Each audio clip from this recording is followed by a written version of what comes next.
Hello, love. I hope this letter finds you well. Today I'm writing to you to tell you a story.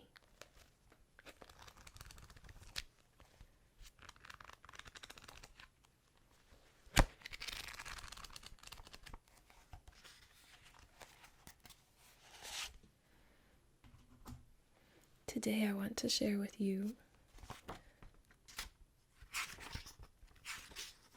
the 9th Grimm's fairy tale.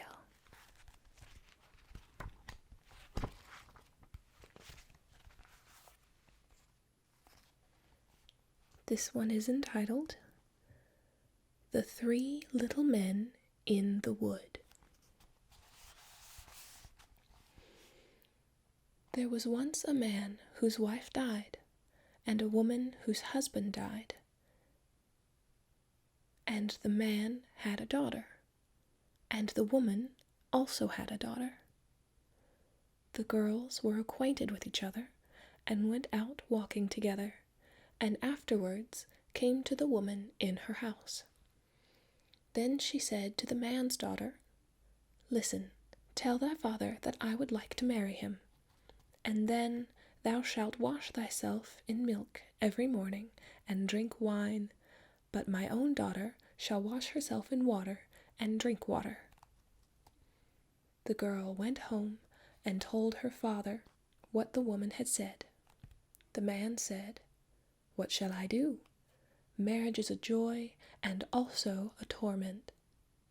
At length, as he could come to no decision, he pulled off his boot and said, "Take this boot. It has a hole in the sole of it. Go with it up to the loft, hang it on the big nail, and then pour water into it. If it hold the water, then I will again take a wife, but if it run through, I will not." The girl did as she was ordered, but the water drew the hole together, and the boot became full to the top. She informed her father how it had turned out. Then he himself went up, and when he saw that she was right, he went to the widow and wooed her, and the wedding was celebrated. The next morning, when the 2 girls got up, there stood before the man's daughter milk for her to wash in and wine for her to drink, but before the woman's daughter stood water to wash herself with and water for drinking. On the second morning stood water for washing and water for drinking before the man's daughter as well as before the woman's daughter. And on the third morning stood water for washing and water for drinking before the man's daughter, and milk for washing and wine for drinking before the woman's daughter, and so it continued. The woman became bitterly unkind to her stepdaughter, and day by day did her best to treat her still worse. She was envious, too, because her stepdaughter was beautiful and lovable, and her own daughter ugly and repulsive. Once in winter, when everything was frozen as hard as a stone,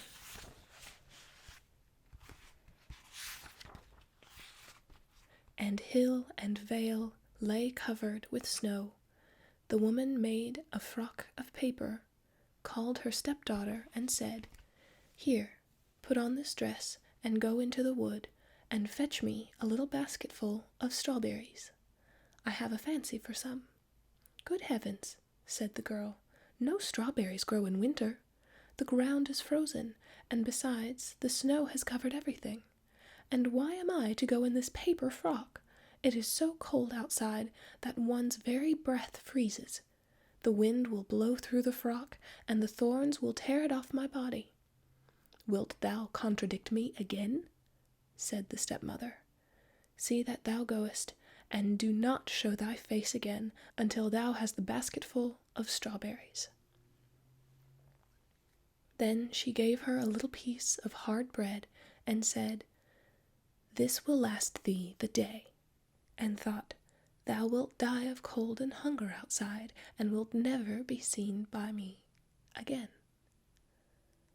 Then the maiden was obedient, and put on the paper frock, and went out with the basket. Far and wide there was nothing but snow, and not a green blade to be seen. When she got into the wood, she saw a small house, out of which peeped 3 dwarfs. She wished them good day, and knocked modestly at the door. They cried, "Come in," and she entered the room and seated herself on the bench by the stove, where she began to warm herself and eat her breakfast. The elves said, "Give us too some of it." "Willingly," said she, and divided her bit of bread in 2, and gave them the half. They asked, "What dost thou here in the forest in the winter time, in thy thin dress?" "Ah," she answered, "I am to look for a basketful of strawberries, and am not to go home until I can take them with me." When she had eaten her bread, they gave her a broom and said, "Sweep away the snow at the back door with it." But when she was outside, the 3 little men said to each other, "What shall we give her, as she is so good, and has shared her bread with us?" Then said the first, "My gift is, that she shall every day grow more beautiful." The second said, "My gift is, that gold pieces shall fall out of her mouth every time she speaks." The third said, "My gift is, that a king shall come and take her to wife." The girl, however, did as the little men had bidden her, swept away the snow behind the little house with the broom, and what did she find but real, ripe strawberries, which came up quite dark red out of the snow. In her joy she hastily gathered her basketful, thanked the little men, shook hands with each of them, and ran home to take her stepmother what she had longed for so much. When she went in and said good evening, a piece of gold at once fell from her mouth. Thereupon she related what had happened to her in the wood, but with every word she spoke, gold pieces fell from her mouth, until very soon the whole room was covered with them. "Now, look at her arrogance," cried the stepsister, "to throw about gold in that way." But she was secretly envious of it, and wanted to go into the forest also to seek strawberries. The mother said, "No, my dear little daughter, it is too cold. Thou mightest die of cold." However, as her daughter let her have no peace, the mother at last yielded, made her a magnificent dress of fur, which she was obliged to put on, and gave her bread and butter and cake with her. The girl went into the forest, and straight up to the little house. The 3 little elves peeped out again, but she did not greet them, and without looking round at them, and without speaking to them, she went awkwardly into the room, seated herself by the stove, and began to eat her bread and butter and cake. "Give us some of it," cried the little men. But she replied, "There is not enough for myself, so how can I give it away to other people?" When she had done eating, they said, "There is a broom for thee.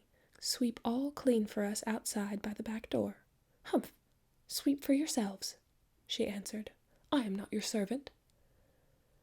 When she saw that they were not going to give her anything, she went out by the door.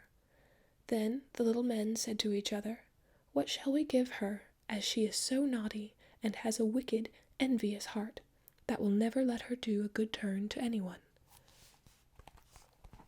The first said, "I grant that she may grow uglier every day." The second said, "I grant that every word she says, a toad shall spring out of her mouth." The third said, "I grant that she may die a miserable death." The maiden looked for strawberries outside, but as she found none, she went angrily home. And when she opened her mouth, and was about to tell her mother what had happened to her in the wood, with every word she said, a toad sprang out of her mouth, so that everyone was seized with horror of her. Then the stepmother was still more enraged, and thought of nothing but how to do every possible injury to the man's daughter, whose beauty, however, grew daily greater. At length she took a cauldron, set it on the fire, and boiled yarn in it. When it was boiled, she flung it on the poor girl's shoulder and gave her an axe in order that she might go on the frozen river, cut a hole in the ice, and rinse the yarn. She was obedient, went thither, and cut a hole in the ice, and when she was in the midst of her cutting, a splendid carriage came driving up, in which sat the king. The carriage stopped, and the king asked, "My child, who art thou, and what art thou doing here?" "I am a poor girl, and I am rinsing yarn." Then the king felt compassion, and when he saw that she was so very beautiful, he said to her, "Wilt thou go away with me?" "Ah, yes, with all my heart," she answered, for she was glad to get away from the mother and sister. So she got into the carriage and drove away with the king, and when they arrived at his palace, the wedding was celebrated with great pomp, as the little men had granted to the maiden. When a year was over, the young queen bore a son, and as the stepmother had heard of her great fortune, she came with her daughter to the palace and pretended that she wanted to pay her a visit. Once, however, when the king had gone out and no one else was present, the wicked woman seized the queen by the hand, and her daughter seized her by the feet, and they lifted her out of the bed and threw her out of the window into the stream which flowed by. Then the ugly daughter laid herself in the bed, and the old woman covered her up over her head. When the king came home again and wanted to speak to his wife, the old woman cried, "Hush, hush, that can't be now. She is lying in a violent perspiration. You must let her rest today." The king suspected no evil, and did not come back again till next morning. And as he talked with his wife, and she answered him, with every word a toad leaped out, whereas formerly a piece of gold had fallen out. Then he asked what that could be, but the old woman said that she had got that from the violent perspiration, and would soon lose it again. During the night, however, the scullion saw a duck come swimming up the gutter, and said, "King, what art thou doing now? Sleepest thou, or wakest thou?" And as he returned no answer, it said, "And my guests, what may they do?" The scullion said, "They are sleeping soundly too." Then it asked again, "What does little baby mine?" He answered, "Sleepeth in her cradle fine."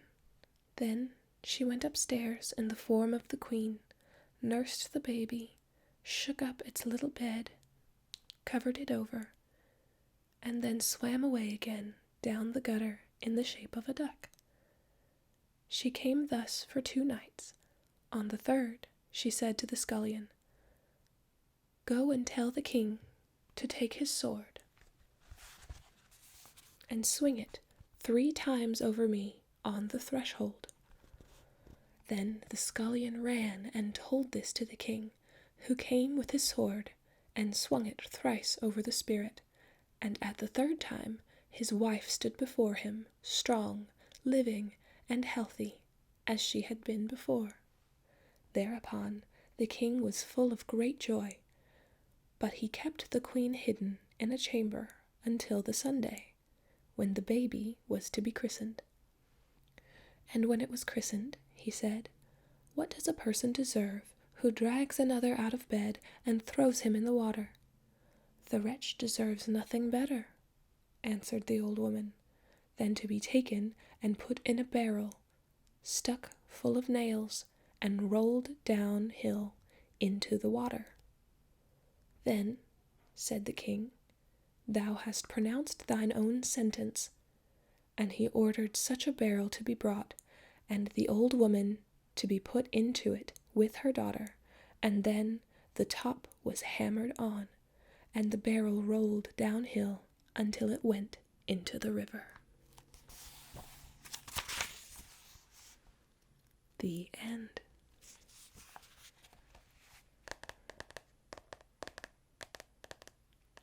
I have many thoughts about this one.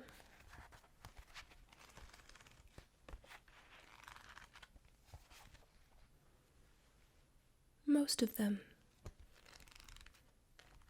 thoughts on feminism and sexism.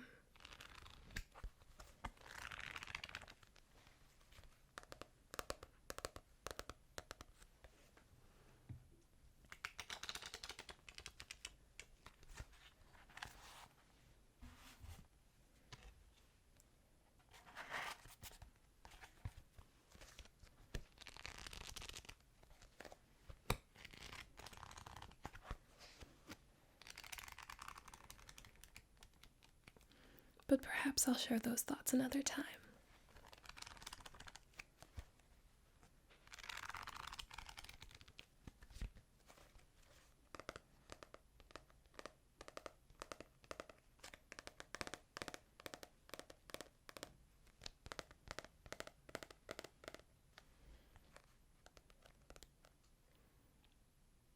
Until I write again. Anytime you rest, rest well. Love, Lori Jo.